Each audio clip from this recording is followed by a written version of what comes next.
So this is the Old Town 106 PDL, and I just picked up the Scupper hole mount from Navarre Kayak. And when I initially ordered it, there was a question on whether or not it was going to fit and whether the GT56 was going to come past the pedal holes. But look at this. Fits right in there. Now you ain't even got 1/8 of an inch probably before this comes back into the hole, but even if it came into the hole a little bit, I mean, you're talking, you got a 1/2, 3/4 of an inch right there.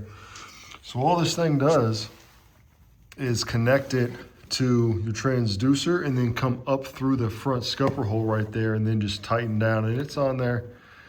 I mean, if I really try to move it, I can move it, but it's on there pretty snug. And the only thing I had to do really was move this front plate that goes right here.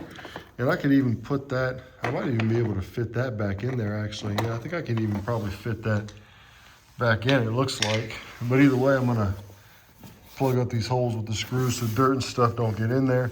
But it's totally clear, doesn't get in the way, and it's gonna be better than this side mount. Like I said, it comes right up through here. Comes with 2 plastic pieces. You just screw that down and tighten it up. I'm gonna run this cable through my front hatch here. And then honestly right now, I'm probably gonna run it just back down through here and then up through this hatch and then around back up into where my screen's gonna be.